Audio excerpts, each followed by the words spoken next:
जी viewers, जीअं तव्हांखे ख़बर आहे त अॼु असां मौजूदु आहियूं शहीद ज़ुल्फ़कार अली भुट्टो लॉ कॉलेज में ऐं प्रोग्राम आहे टुगेदर वीकेंड। सो प्रोग्राम जे हवाले सां मां तव्हांखे ॿुधाए चुकी आहियां हिन महिल असां हिन लॉ कॉलेज जे स्टूडेंट्स सां मौजूदु आहियूं। छो तव्हांखे ख़बर आहे त मूं पहिरियों ई तव्हांखे चयो हुयो त असां तालीम जे हवाले सां हर हिक जी राय वठंदासीं। पोइ असांजा स्टूडेंट्स हुजनि, असांजा टीचर्स हुजनि या असांजा पेरेंट्स हुजनि, असां चाहींदासीं त सभिनी खां पुछूं त आख़िर हू कहिड़ी तब्दीली निज़ाम तालीम में चाहिनि था।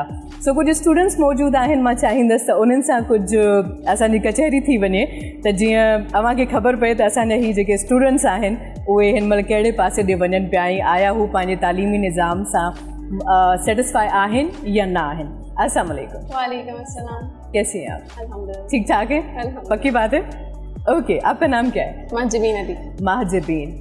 और आपका कौन सा सेमेस्टर चल रहा है इसका? सेकंड। तो आप बताइए कि अपने निसाब से आप सेटिस्फाई हैं? 80%। और वो जो 20% है वो क्यों नहीं? वो 20% इसलिए नहीं है क्योंकि मैं फ्रेश हूँ, फर्स्ट सेमेस्टर अपग्रेड हुआ है, अभी बहुत सारे एक्सपीरियंसेस हैं जो नहीं लिए, बहुत सारे एक्सपीरियंसेस हैं जो लिए हैं एनवायरनमेंट के हिसाब से, एजुकेशन के हिसाब से। 80% इसलिए सेटिस्फाइड हूँ क्योंकि उसमें टीचर्स का, यहाँ के एनवायरनमेंट का अच्छा खासा हाथ है। और 20% शायद इससे सेटिस्फाइड नहीं क्योंकि मुझे अपने आप को मज़ीद 20% और अपग्रेड करना है टू रीच द 100%।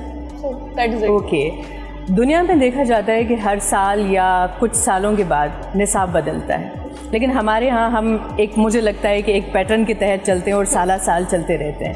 तो आपको क्या लगता है, कुछ तब्दीलियाँ होनी चाहिए या जो आपको पढ़ाया जाता है, जो आपको सिखाया जाता है वो बेहतर है?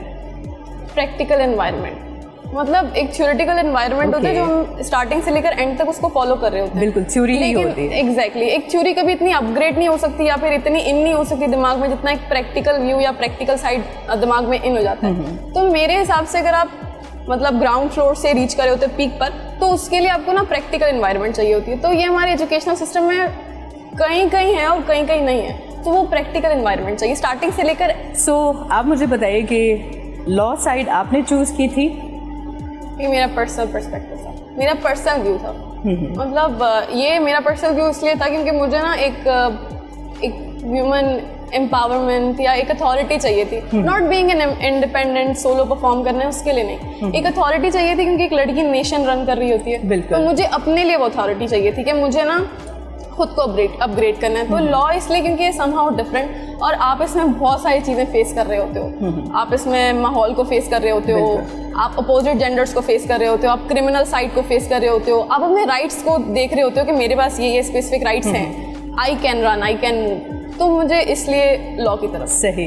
वैसे आपने मेरे बिना पूछे ही सवाल का जवाब दे दिया, वरना मैं आपसे पूछती कि क्या चैलेंजेस बहैसियत लड़की आपको पेश आते हैं? सबसे पहले एजुकेशनल चैलेंजेस, फिर आपके फिजिकल चैलेंजेस कि आप सेंसिटिव हो, आप ये नहीं कर सकते, आप वो नहीं कर सकते। एजुकेशनल साइड में ये चैलेंजेस होती हैं कि अगर एक लड़की लॉ की तरफ आती है क्योंकि it's somehow a different field और ये थोड़ा सा टफ है, ट्रिकी है, इसमें आपको मल्टीपल खतरे भी हो सकते हैं। बिल्कुल। तो उस ड्यूरेशन में एक लड़की को लॉ की तरफ भेजना, फैमिली सपोर्ट करना, मेरी तो अल्हम्दुलिल्लाह है, लेकिन बहुत दफ़ा कहीं मैं अगर ट्रैवल कर रही होती हूँ तो मुझे कोई बोल रहा होता है आपने ना मेरा ड्रीम फील्ड चूज़ किया है, मुझे मेरी फैमिली इस वजह से नहीं छोड़ती कि मैं उनको फेस नहीं कर पाऊंगी, मैं अपोजिट जेंडर से बात नहीं कर पाऊंगी। तो ये एजुकेशनल साइड से आप जब किसी रूरल एरिया में होते हो, अर्बन एरिया में होते हो, तो वो इफेक्ट करता है। तो आप कॉन्फिडेंट हैं कि आप कर लेंगी? मच। ज़बरदस्त ये चीज़। और यकीन करें कि इस प्रोग्राम को करने का जो मेरा फॉर्मेट है, जो मैं चाहती हूँ कि मैं खुल के बात करूँ, और मुझे अच्छा लगा कि आपने खुल के बात की, जो चैलेंजेस थे, जो प्रॉब्लम्स थे। सो थैंक यू सो मच, आपने ख़ास टाइम दिया और हमसे बात की। मैं चाहूँगी कि मज़ीद स्टूडेंट से भी हम पूछें, आपकी राय तो हम तक आ गई, अब देखते हैं कि बाकी स्टूडेंट्स क्या सोचते हैं। जी व्यूअर्स, एक ॿी स्टूडेंट असां सां गॾु मौजूदु आहे, कुझु कचहरी मां चाहींदसि त उन्हनि सां बि करे वठूं। अस्सलाम वालेकुम। वालेकुम अस्सलाम। कीअं आहियो? बिल्कुल ठीक, तव्हां ॿुधायो? बल्कि मुझे पूछना चाहिए था कैसी हैं आप? आपका नाम क्या है? फातिमा ज़हरा। फातिमा। मैं चाहूँगी थोड़ा चलते चलते कुछ बातें हो जाए आपसे। क्या ख्याल है आपका? ओके, तो आपने लॉ फील्ड क्यों चूज़ की? लॉ एक तो मुझे एक न्यू एनवायरनमेंट चाहिए था और एक कि मेरी फैमिली में कोई लॉयर नहीं है। मैं जब छोटी थी, हमारे फैमिली फ्रेंड्स एक लॉयर हैं, तो मुझे बहुत अच्छे लगे उनकी पर्सनैलिटी से। मैं इतना इंस्पायर हुई कि मैंने कहा अब मैं लॉ करूँ। ओके। और मैं एक न्यू लाऊंगी कि मैं अपनी फैमिली में पहली लॉयर बनूँ। ज़बरदस्त। तो फैमिली ने अलाउ किया? मेरी फैमिली बहुत सपोर्टिव, मेरे अब्बू को तो बहुत शौक है मैं एडवोकेसी करूँ, आगे जाऊँ। सही सही। तो आपका भी अपना मतलब, क्योंकि आपने कहा कि आप अपने उन जो रिलेटिव्स थे आपके, उनसे आप इंस्पायर हुई। तो अच्छा, डिफरेंट चीज़ें होती हैं, सिविल केसेस होते हैं, क्रिमिनल केसेस होते हैं, VVIPs के कुछ अलग केसेस होते हैं, तो आपने किस तरफ जाने का सोचा है? देखिए, पहले तो एडवोकेसी मैंने कहा कि मैं अपने इन्वायरमेंट को सिविल में जाऊँ। लेकिन पहले जो लोग आपको चैलेंजेस देते हैं ना, कि लोग कहते हैं क्रिमिनल में नहीं जाओ, खतरा है, लड़की नहीं कर सकती, तो मैंने कहा अब तो मैं क्रिमिनल में ही जाऊंगी। अच्छा, मतलब आप सीधा सीधा समाज से चैलेंज कर रही हैं। किया कि अब तो मैं क्रिमिनल में जाऊंगी। आप कॉन्फिडेंट हैं कर लेंगी? अल्हम्दुलिल्लाह। ज़बरदस्त ज़बरदस्त, यही कॉन्फिडेंस हमें चाहिए। और स्पेशली ये फील्ड मुझे पर्सनली भी बहुत पसंद है। आपको मज़े की बात बताऊं, अगर मैं होस्ट ना होती तो वकील होती। जो फंसवाता है ना, समझो वकील है ना? हाँ, मैं 2 ताली। तो बहरहाल, तो पता है मुझे भी ना खतरों से खेलने का बड़ा शौक था, और मैंने सोचा था कि मुझे भी वकील बनना है। लेकिन मेरे अब्बा को लगा कि ये लड़की जो ना सीधा सीधा बोलती है, तो ये खुद तो फंसेगी, हमें भी फंसवाएगी। देखें, जो फंसवाता है ना वकील वही है। वाकई? हाँ, ये बात दें ताली इसी बात पे। क्या है कि फिर मैंने सोचा कि चले मैं होस्ट बन जाती हूँ। अब अदालत में केस ना सही, समाज से सीधा सीधा हम कलाम होते हैं और कुछ इश्यूज़ पर बात करते हैं, तो फिर ये फील्ड भी मुझे वैसी ही लगी। तो थैंक यू सो मच, और मुझे बहुत अच्छा लगा आपका कॉन्फिडेंस देखकर, and all the best. Thank U. आपसे गुफ्तगू हो गई, अब मैं चाहूँगी कि उस तरफ एक क्यूट सी लड़की खड़ी है, ज़रा मैं उनसे भी कुछ बात कर लूँ। अस्सलाम वालेकुम। वालेकुम सलाम। छा नालो है मां? मुझे नालो स्नेहा इखलाक है। स्नेहा, स्नेहा कीअं आहियो? अल्हम्दुलिल्लाह, तव्हां कीअं आहियो? मां बिल्कुलु ठीकु आहियां। अच्छा, काफ़ी सवाल मां ॿियूं जेके असां छोकिरियूं जिन ॻाल्हायो उन्हनि खां करे चुकी आहियां। तव्हां खां मां इहो पुछणु चाहींदमि, लाज़िम आहे तव्हांजी कचहरी तव्हांजा जेके ॿियूं जेकी यूनिवर्सिटीज़ आहिनि उन्हनि में पढ़ंदड़ दोस्तनि सां थींदी हूंदी, सो हिन कॉलेज में ऐं बाक़ी यूनिवर्सिटीज़ जे पढ़ाइण जे अंदाज़ में छा डिफरेंस आहे? अच्छा, मां तव्हांखे पहिरियां ॿुधाइणु चाहींदमि त मुंहिंजूं 4 फ्रेंड्स आहिनि ॿियनि यूनिवर्सिटी जे हिसाब सां। मुंहिंजे हुननि सां ॻाल्हाइण ॿोलाइण रोज़मर्रा सां थींदो आहे, त हुननि मूंखे इहो ई ॿुधायो त तव्हां जेको आहे तव्हांजे स्टडी मटीरियल जेको तव्हांखे प्रोवाइड कयो वियो आहे हिन यूनिवर्सिटी में, कॉलेज में, त उहो तव्हांखे बेस्ट ॾिनो वियो आहे। टीचर्स जे हिसाब सां तव्हांखे फैकल्टी मेंबर्स सभु तव्हांजा एडवोकेट्स आहिनि, सभिनि खे ख़बर आहे त कीअं हिन असां पंहिंजे स्टूडेंट खे वठी हलणो आहे हिन जेको असांजो प्रोफेशन आहे उनजी तरफ़, त असांखे बेस्ट लॻो ऐं उन्हनि जे हिसाब सां असांजी यूनिवर्सिटी उन्हनि खे वधीक बहितर लॻी आहे। अच्छा, अक्सर इहो हूंदो आहे त पेरेंट्स पहिरियों ई तव्हांजी फील्ड चूज़ करे रखंदा आहिनि, त माना मुंहिंजो ॿारु पैदा थींदो त उनजे लाइ हीअ फील्ड आहे। सही ॻाल्हि आहे। सो अव्हां जे लाइ चूज़ कई वई या मां पाण चूज़ कई? चूज़ त मां पाण कई हुई, छो जो मुंहिंजे बाबा खे बि हुयो त बीइंग अ गर्ल ही एडवोकेट बि थिए, पर हुन मूंखे सपोर्ट ॾाढो कयो। मां चुनियो पंहिंजे लाइ ही फील्ड, मां पाण प्रोफेशन हिन में अचणु पई चाहियां, त हुननि मूंखे सपोर्ट कयो इलाही। हुननि मूंखे चयो तव्हां वञी सघो था, इंडिपेंडेंट गर्ल थींदो, तव्हांखे पंहिंजा फंडामेंटल राइट्स ख़बर पवंदा त कहिड़ा कहिड़ा आहिनि, इन जे करे फील्ड असां लाइ बेस्ट आहे। ज़बरदस्त, तमामु सुठी ॻाल्हि आहे, ईअं हुजणु खपे। ऐं यकीननि असांखे अहिड़ा जेके पेरेंट्स आहिनि उन्हनि जी अशद ज़रूरत आहे, जेके ख़ासि तौर ते पंहिंजे छोकिरियुनि खे मोटिवेट कनि त हू हिकु त इंडिपेंडेंट हुजणु, मां सम्झां थी औरत जो तमामु घणो ज़रूरी आहे। ऐं ॿियो, हाणे टाइम आहे त चैलेंजिस खे फेस कजे, बजाए इन जो असां भॼणु शुरू कयूं त न भई छोकिरी जेका आहे उहा हिन फील्ड में नथी वञी सघे, हुन फील्ड में नथी वञी सघे।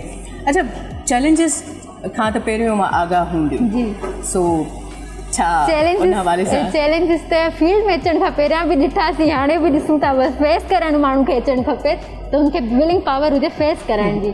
अच्छा, सोसाइटी जो छा रवैयो आहे? मतिलबु असां वटि सोसाइटी जो बि त हिकिड़ो ओपिनियन हूंदो आहे न? सही ॻाल्हि आहे, सोसाइटी जो ओपिनियन आहे, अगरि पाण बंदो मुतमिन आहे त सोसाइटी जो छा थिए, मतिलबु पाण सही हुजे पावर। मतिलबु अक्सर ख़ानदान में चवंदा हूंदा न, हो हाणे वकीलाणी ठहंदी, न पहिरीं ॻाल्हि आहे, मां पर मूंखे एतिरो न सपोर्ट कयो वियो आहे। चलो ज़बरदस्त, इहा तमामु सुठी ॻाल्हि आहे। थैंक यू सो मच, मां ख़ासि टाइम ॾिनो ऐं ॾाढो सुठो लॻो आहे मां सां ईअं लाइवली कचहरी करे, so thank you so much. जी व्यूअर्स, हिन महिल असां मौजूदु आहियूं शहीद ज़ुल्फ़कार अली भुट्टो लॉ कॉलेज में, ऐं कुझु स्टूडेंट्स असां सां गॾु मौजूदु आहिनि जिन सां असां चाहींदासीं त उन्हनि जे शोबे जे हवाले सां कुझु ॻाल्हि ॿोल कयूं। त जीअं असांखे जेके घर वेठे व्यूअर्स ॾिसनि पिया, जेके नौजवान ॾिसनि पिया, उन्हनि खे बि ख़बर पवे त हीअ जेका फील्ड आहे उहा केतिरी काराइती आहे। पहिरें दौर में चयो वेंदो हुयो त इल्मु इन करे हासिलु कोन कबो आहे त असां को नौकिरी कयूं, असां को कमायूं, पर वक़्त जी ज़रूरतुनि खे ॾिसंदे हाणे असां जेका बि फील्ड चूज़ कयूं उन में लाज़िम आहे त असांखे इहो ॾिसणो थो पए त उन में करियर आहे, उन में अपॉर्चुनिटीज़ आहिनि ऐं उन में छा असां हीअ जेका सर्वाइवल गेम हले पई या जंग हले पई उन में फिट थी सघूं था या नथा थी सघूं। इन करे मुंहिंजो घणे भाङे इहो फोकस हूंदो आहे जॾहिं मां एजुकेशन ते ॻाल्हायां त छा उहा एजुकेशन असांजे नौजवाननि खे बेनिफिट ॾींदी, छो त चवंदा आहिनि त कंहिं बि मुल्क जो जेको वॾो असासो हूंदो आहे उहा उनजी यूथ हूंदी आहे। जेकॾहिं यूथ खे अवां एम्पावर नथा कयो ऐं जेकॾहिं यूथ खे अवां उहे अपॉर्चुनिटीज़ नथा ॾियो, अवां यूथ खे अॻिते नथा वधायो त पोइ अव्हांजो जेको मुल्क आहे उहो तरक़ी नथो करे सघे। ऐं अनफॉर्चुनेटली असां वटि यूथ तमामु घणी आहे, पर उन जे बावजूदि असां उन यूथ खे सही नमूने यूटिलाइज़ न करे सघिया आहियूं। सो इन हवाले सां मां चाहींदमि त कुझु स्टूडेंट्स सां ॻाल्हि ॿोल असां कयूं, ख़ासि तौर ते हिन फील्ड जे हवाले सां ऐं अपॉर्चुनिटीज़ जे हवाले सां। अस्सलाम वालेकुम। वालेकुम सलाम। कीअं आहियो? अल्हम्दुलिल्लाह। नालो छा आहे? मां ज़ुबैर जमाली। ज़ुबैर जमाली। ऐं कहिड़ो सेमेस्टर मां? 6 जी।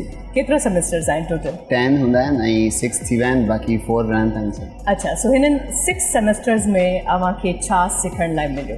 असांखे त घणो कुझु सिखण लाइ मिलियो आहे, ख़ुशूसन त लॉ जे रिलेटेड असांखे मिलियो आहे त जी इहो डिग्री जेके आहे पहिरियां 3 ईयर जी हूंदी हुई, हाणे BA LLB करे हिन खे 5 साल जो करे छॾियो। पोइ BA में शुरू में कुझु सोशल साइंसिस जा सब्जेक्ट्स बि हुया ऐं हाणे वरी हुन सां गॾु लॉ जा सब्जेक्ट्स बि शुरू खां ई असांखे सेखारनि था, इंट्रोडक्शन टू लॉ वग़ैरह अहिड़े क़िस्म सां। हींअर त असांजो वाक़िदगी सां LLB शुरू थी वियो आहे, छो त 6 सेमेस्टर में अची विया आहियूं। असांखे बिज़नेस लॉ पढ़ायो वञे थो, टॉर्ट लॉ पढ़ायो वञे थो, सिविल लॉ पढ़ायो वञे थो, PPC पढ़ायो वञे थो ऐं काफ़ी कुझु सिखण लाइ मिलियो। सही। अच्छा, पढ़ाए त वञनि था, पर तव्हांजी चॉइस कहिड़ी आहे? मुंहिंजी चॉइस पर्सनली मां कॉर्पोरेट ऐं टैक्स सेक्टर में वञणु चाहियां। ओहो, ज़बरदस्त, काफ़ी ट्रिकी। हा चलो, ज़बरदस्त। सो छा मूंखे लॻे थो त जॾहिं मां पास आउट करे हितां वेंदा त अपॉर्चुनिटीज़ तव्हांखे मिली वेंदियूं? जी हा, छो त टैक्स में हींअर काफ़ी घणो FBR वग़ैरह तव्हां गवर्नमेंट जे लेवल ते ॾिसंदव त टैक्सेशन में सख़्ती थिए पई। हींअर टैक्स जी जेका फील्ड आहे उहा वास्ट थींदी पई वञे, हिकु दुकानदार खां, हिकु टीचर खां वठी हिकु वॾे लेवल जे कारोबारी ताईं सभिनी खे ई टैक्स जे उन ज़मरे में अचिणो पए थो। हिन लाइ टैक्स जो हींअर काफ़ी उहो वधियो आहे ऐं क्राइम वग़ैरह जेके आहिनि उहे हाणे काफ़ी उमेद आहे त अॻिते हली घटि थी वेंदा, त पोइ उहो फील्ड नंढो थी वेंदो ऐं इंशाल्लाह इहो सिविल वारो टैक्स कॉर्पोरेट इहे वधंदा वेंदा। इन लाइ मुंहिंजो इहो शौक़ु। सही। छा आहे त सोसाइटी खे तमामु घणा चैलेंजिस आहिनि ऐं मूंखे सुठो लॻो त अव्हां कुझु डिफरेंट चूज़ कयो आहे। ऐं हूअं त असां वटि टैक्स जे हवाले सां इलाही घटि कमु मुंहिंजे ख़्याल में त थियो आहे, पर हाणे स्टेट चाहे थी त असांजो जेको मुल्क आहे, जेको अवाम आहे, उहो पंहिंजी टैक्स पे करे टाइम ते उन हवाले सां जेके लॉज़ आहिनि उहे बि हाणे मुंहिंजे ख़्याल में त उन्हनि में थोरी रदो बदल जी बि कोशिशि कई पई वञे। सो लेट्स सी त छा थो थिए। Good luck. Thank you so much, तव्हां टाइम ॾिनो। महिरबानी। हिकिड़े स्टूडेंट जा अव्हां वीचार ॿुधा, हाणे मां चाहींदसि त ॿिए नौजवान सां ॻाल्हि ॿोल कई वञे, उनखां कुझु सवाल जवाब थी वञनि इन फील्ड जे हवाले सां। अस्सलाम वालेकुम। वालेकुम सलाम। अव्हांजो नालो छा आहे? मेरा नाम सैयद तुराब अली शाह है। ओके, सैयद तुराब अली शाह। ओके, सो आपने ये फील्ड क्यों चूज़ की? ये फील्ड बेसिकली हमारे माशरे में कानून कवानीन की पासदारी के लिए, इसको फॉलो करने के लिए, या इस पे हमें इस पे भी इम्प्लीमेंट देना चाहिए, क्योंकि अगर सोसाइटी में माशरे में कानून रहेगा तो ये एक वेल बीइंग सोसाइटी बनेगी। तो इस वजह से मेरा इंटरेस्ट इस पे बिल्डअप हुआ है। आपको क्या लगता है कि ये हो पाएगा आगे ये सिस्टम सीधा? इंशाल्लाह। अगर ये आप अभी पहले देखें, जैसे कि मेरे सीनियर ने आपको बताया है कि तकरीबन पहले ये 3 ईयर्स पे बेस ऑन थी डिग्री, अभी 5 ईयर पे हो गई। तो जितनी यूथ इसमें आ रही है, नए फेसेस आ रहे हैं, नए माइंडसेट आ रहा है, तो जितनी ये फील्ड ब्रॉड होती जाएगी उस हिसाब से लॉ भी अच्छा डेवलप करेगा। लेकिन मुझे ऐसा लगता है कि हमारे यहाँ तरमीम नहीं होती। आपको क्या लगता है कि तरमीम वक्तन फ़वक्तन होनी चाहिए या नहीं होनी चाहिए? विद टाइम बीइंग होनी चाहिए बिल्कुल, और इसमें सिर्फ एक इंडिविजुअल लेवल पे काम नहीं होगा, इस पे पूरी स्टेट, पूरी गवर्नमेंट भी अगर काम करेगी मिल के तो फिर ज़्यादा बेहतर रिजल्ट्स आएंगे। चलें, ज़बरदस्त। और आपने क्या चूज़ किया है? मेरी तो अभी हम सेकंड सेमेस्टर में शिफ्ट ऑन हुए हैं, तो अभी तो हमारा सारे स्टार्टिंग सब्जेक्ट्स हैं, बेसिक्स हैं, तो इंशाल्लाह आगे फर्दर ऑन डिसाइड करेंगे। डिसाइड नहीं किया कि अभी नहीं, अभी तो फिलहाल क्रिमिनल्स के पीछे पड़ना है कि दिल तो यही है कि क्रिमिनल लॉ से रिलेटेड रहें, क्योंकि आपको पता ही है हमारे माशरे में क्राइम सबसे पीक पर है, तो उसको कम करने की कोशिश करेंगे। चले, बहुत खूब, ज़बरदस्त। एंड आपके फ्यूचर के लिए हमारी नेक तमन्नाएं हैं। थैंक यू सो मच, आपने टाइम दिया। Bundle of thanks.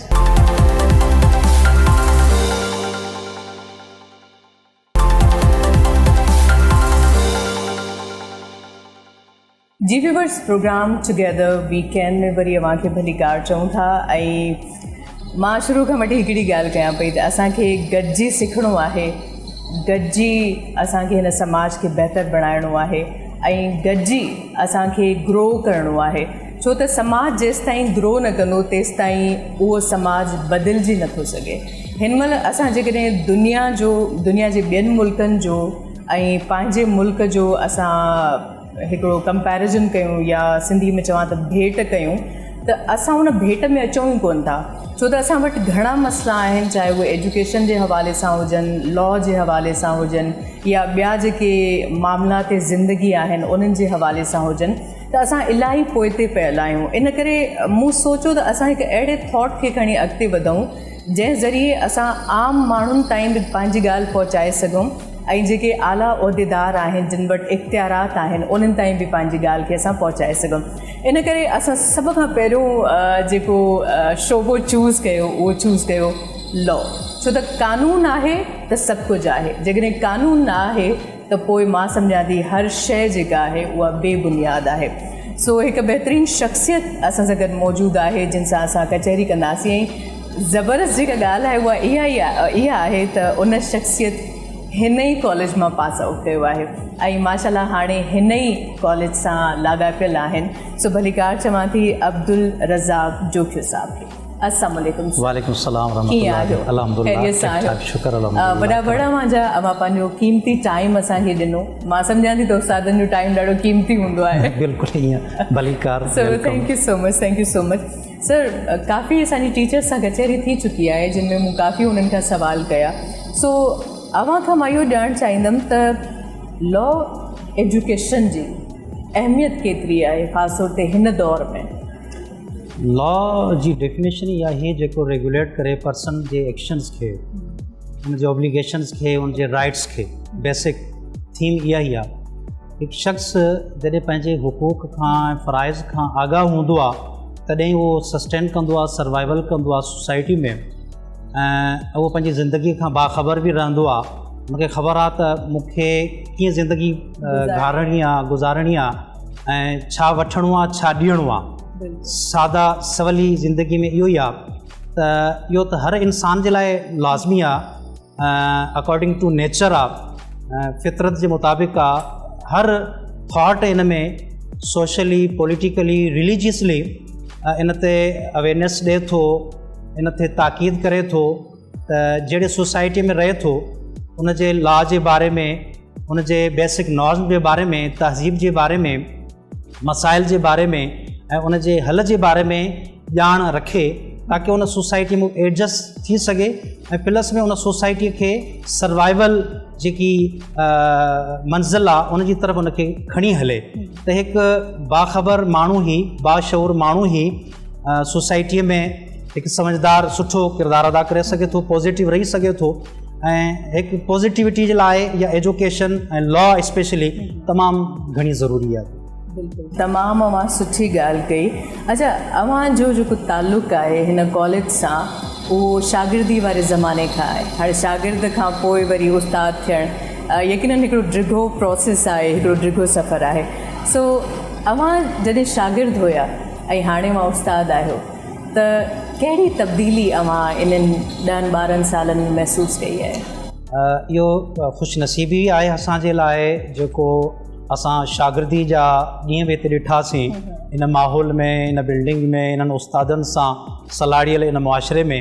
अल्हम्दुलिल्लाह महिनत सां, जदोजहद सां, कोशिश सां वरी उहो मक़ाम बि अलाह ताला असांखे अता फ़रमायो। उस्तादनि जी महिनतनि सां त असां वरी दुबारा उन डाइस ते बीह करे ॿारनि खे उहा एजुकेशन सेम डिलीवर करियूं पिया। इहो प्रोसेस ख़ुशनसीबी वारो बि आहे ऐं इहो पंहिंजो पाण हिकिड़ो ॻाल्हाईंदड़ सबूत आहे त ॾिसो जंगल में मलीर जे हिकिड़े जेकी प्योर सिंधी आबादियूं जिथे जोखिया, कलमती, गबोल, मेमण ऐं ख़ासकेली ऐं ॿी क़दीमी वसंदियूं रहनि थियूं कराचीअ में, ऐं उन कराचीअ जे इन्हनि आबादियुनि में जिथे को अहिड़ो प्रोफेशनल इदारो न हुजे ऐं उते प्रोफेशनल इदारे जो ठहिणु ऐं शहीद ज़ुल्फ़कार अली भुट्टो मरहूम जे नाले सां, उन जे ताउन सां, उन्हनि हुकूमतनि जे सहकार सां ऐं हिकु विजन जे तहत ताकी पोइ हिते पियल वसंदियूं जेकियूं आहिनि उन्हनि खे असां इनहांस कयूं, उन्हनि खे एजुकेट कयूं, त उन जी मिसालूं खोड़ सारियूं आहिनि। उन मां हिकु नंढड़ी मिसाल हिन अदना जी सूरत में तव्हांजे साम्हूं आहे त इन्हनि वसंदियुनि मां, ॻोठनि मां हिकु अब्दुल रज़ाक जोखियो हिन कॉलेज में पढ़े थो हिकु शागिर्द जी हैसियत सां, अॼु उते पढ़ाए थो अल्हम्दुलिल्लाह।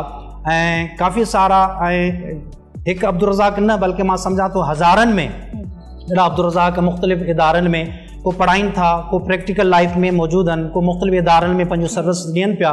इहो इदारे जी कामयाबी आहे, इदारे जे पुठियां जेको विजन कार फरमाइस ऐं उन विजन जी कामयाबी आहे त इहा ॻाल्हि मां ज़ाहिर थिए थी त हिन क़िस्म जा प्रोफेशनल इदारा हर ज़िले में, मलीर में जीअं मेमण ॻोठ में हर ज़िले में हुजणु घुरिजनि ऐं विजन जे तहत इहो हिकिड़ो विजनरी कमु आहे ऐं बजाए असांजी हुकूमत ॿियनि ते इन्वेस्ट करे त इन प्रोफेशनलिज़म जी तरफ़ वञणु घुरिजे।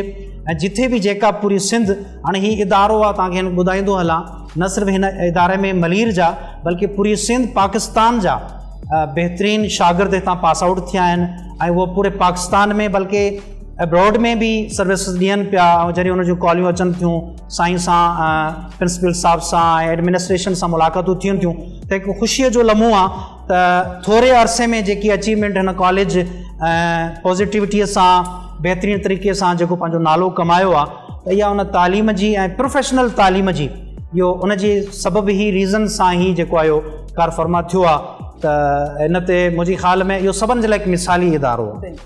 सर, हिकिड़ो अहम सुवाल, जॾहिं असांजे शागिर्दी जो ज़मानो हुयो त ख़ैर हाणे इहो मोहन जे दड़े वारी तारीख़ मां न पई ॿुधायां, उन खां थोरो पहिरियों त मां ॾिसंदी हुयमि त स्टूडेंट्स ॾाढा संजीदा आहिनि तालीम खे वठी ऐं हुननि जे मन में हिकिड़ी शइ हूंदी त असांखे कुझु करे ॾेखारिणो आहे, कुझु करिणो आहे ऐं हर नौजवान इन रेस में हूंदो हुयो त असांखे अव्वल अचिणो आहे।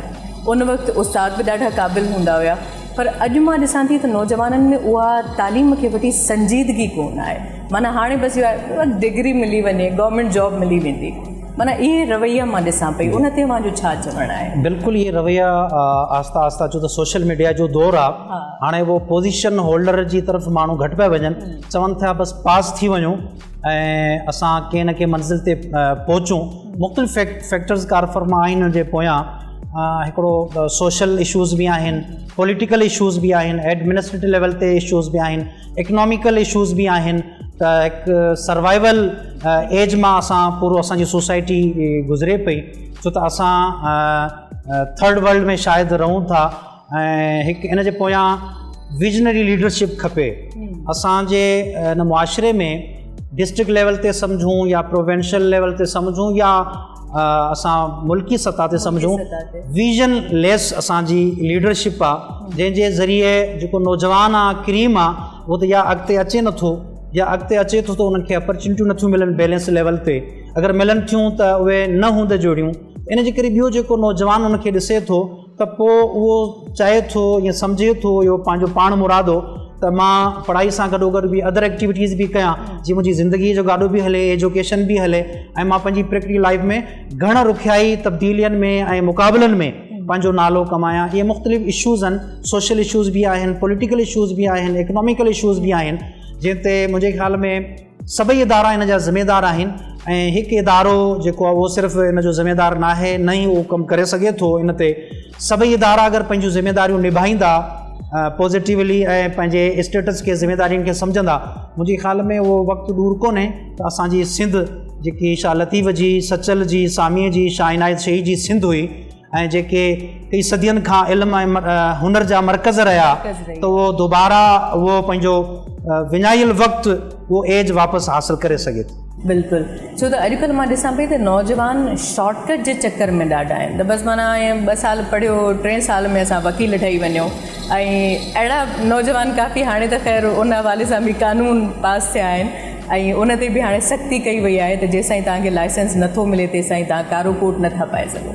मतिलबु कारे कोट मां मुराद त उहो जेको अदालत में तव्हांजो हिकिड़ो यूनिफॉर्म चइजे, तव्हां उन यूनिफॉर्म में नथा रही सघो, त मां सम्झां थी इहा तमामु सुठी ॻाल्हि आहे। न त हर कोई मां ॾिसां पई त जेको माना वांदो आहे उहो कारो कोट पाए ऐं निकिरी पियो पए त बाबा मां बि वकील आहियां। सो लाज़िम आहे इहो जेको शॉर्टकट आहे इन बि असांजे समाज खे तमामु घणो धकु रसायो आहे ऐं तमामु घणो पोइ ते कयो आहे। बहरहाल दुआ इहा ई आहे त असांजा जेके नौजवान आहिनि उहे शयुनि खे संजीदगीअ सां वठनि। ऐं sir thank you so much, ॾाढी सुठी कचहरी अव्हां सां रही ऐं मां सम्झां थी इलाही ख़ूबसूरत नमूने सां मां सम्झायो। सो इन मां मूंखे अंदाज़ो थियो त अव्हां उन प्रोसेस मां गुज़री ऐं वाक़ई हिन महिल सही जॻह ते पहुता आहियो।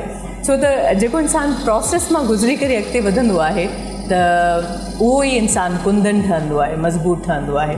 बहरहाल छो त पुॼाणी जो बि वक़्तु अची चुको आहे ऐं अञा त खोड़ सवाल आहिनि, खोड़ ॻाल्हियूं आहिनि जेके असां करे सघूं था, उन्हनि ते ॻाल्हाए सघूं था, पर छा आहे त वक़्तु वॾो ज़ालिम आहे ऐं वक़्त जे उन किलत खे मद्देनज़र रखंदे मां बसि एतिरो ई चवंदमि पंहिंजे नौजवाननि खे, पंहिंजी यूथ खे, पंहिंजे पेरेंट्स खे त तव्हां सीरियस थियो, स्पेशली तालीम जे हवाले सां। ऐं जेके ऐवाननि में वेठल असांजा नुमाइंदा आहिनि उन्हनि खे मां इहा ई दरख़्वास्त कंदमि त ख़ुदारा पंहिंजे मुल्क खे बचायो, पंहिंजे यूथ खे अव्हां एजुकेट कयो ऐं जेको असांजे आइन में बि आहे, जेका अहिड़ी तरमीम थी उन में बि आहे त ॿार खे प्राइमरी ऐं सेकेंडरी जेका एजुकेशन आहे उहा फ्री प्रोवाइड कई वेंदी। पर हिन महिल मां ॾिसां पई त ख़ासि तौर ते जेके प्राइवेट स्कूल्स आहिनि या प्राइवेट यूनिवर्सिटीज़ आहिनि उहे एतिरियूं एक्सपेंसिव आहिनि जो हर माण्हू अफोर्ड नथो करे सघे। ऐं उन जे भेट में जॾहिं असां गवर्नमेंट स्कूल्स जी ॻाल्हि कयूं था त उन्हनि जो हाणे मयार उहो कोन रहियो आहे जंहिंमां पढ़ी करे असांजा वॾा वॾा जेके दाना आहिनि उहे पैदा थिया, असांजा वॾा लीडर्स पैदा थिया ऐं असांजा उहे माण्हू उहा क्रीम पैदा थी जंहिं मुल्क ठाहियो ऐं जंहिं मुल्क जे निज़ाम खे पुख़्तो कयो ऐं जिन आइन खे महफ़ूज़ करण में पंहिंजो ख़ासि किरदारु अदा कयो। त हिन महिल असांखे उन ई सिंसियरिटी जी ऐं उन ई मां सम्झां थी त जोश ऐं जुनून जी ज़रूरत आहे, तॾहिं असां पंहिंजे मुल्क खे तालीम याफ़्ता बणाए सघूं था, शऊर आणे सघूं था। ऐं हीअ जेके आम मसइला असां रोज़मर्रा पंहिंजी ज़िंदगी में फेस कयूं पिया उन्हनि जो वाहिद जेको हल आहे मां सम्झां थी उहो एजुकेशन आहे। सो एजुकेशन ते जेकॾहिं असां सभई सीरियस न थींदासीं, बहैसियत अवाम मां, बहैसियत अवाम अव्हां ऐं हर माण्हू जंहिंजो रोल अव्हां सम्झो था त हिन सोसाइटी में ज़रूरी आहे ऐं उनजो जेको किरदारु आहे उहो एजुकेशन जे निज़ाम खे बहितर बणाए सघे थो। तव्हां अॻिते अचो, अव्हां जे इलाइक़े में स्कूल कोन आहे, तव्हां सरकार खे एप्लीकेशन्स लिखो, अव्हां उनखे ॿुधायो, अव्हां उन्हनि खे यादि ॾियारियो त असांजे इलाइक़े में स्कूल कोन आहे, उन्हनि खे अव्हां यादि ॾियारियो त असांजे स्कूल में या असांजे कॉलेज में मास्तर घटि आहिनि, उन्हनि खे अव्हां ॿुधायो त असांजो जेको निसाब आहे उहो हाणे पुराणो थी चुको आहे, उनखे चेंज करिणो आहे। छो त सॼो मलबो असां हिकु जेका साइड हूंदी आहे या हिकु जेको माण्हू हूंदो आहे उन ते उछलींदा आहियूं त हीअ जेका ज़िम्मेदारी आहे उहा हिन जी आहे। मिसाल जे तौर ते मां कंहिं कॉलेज या स्कूल जी प्रिंसिपल आहियां या डीन आहियां या कुझु बि आहियां मिसाल जे तौर ते, त सॼियूं ज़िम्मेदारियूं मां नथी निभाए सघां, मां कुझु ज़िम्मेदारियूं निभाए सघां थी, बाक़ी जेके ज़िम्मेदारियूं आहिनि उन जे लाइ हिकिड़ो स्टाफ हूंदो आहे, टीचर्स हूंदा आहिनि, प्रोफेसर्स हूंदा आहिनि। त जेकॾहिं असां सभई मिली करे इन ज़िम्मेदारी खे खणंदासीं त मां सम्झां थी असां पंहिंजे तालीमी निज़ाम खे बहितर बणाए सघूं था ऐं असां गॾिजी सिखी सघूं था, गॾिजी अॻिते वधी सघूं था ऐं गॾिजी असां ग्रो करे सघूं था। सो फ़िलहाल जे लाइ पुॼाणी जो वक़्तु अची चुको आहे। पंहिंजो तमामु घणो ख़्यालु रखिजो। हयाती बख़ैर। वरी अव्हां सां मुलाक़ात थींदी हिन प्रोग्राम जे हिकु नए एपिसोड सां। सो अल्लाह हाफ़िज़, पंहिंजो ख़्यालु रखिजो।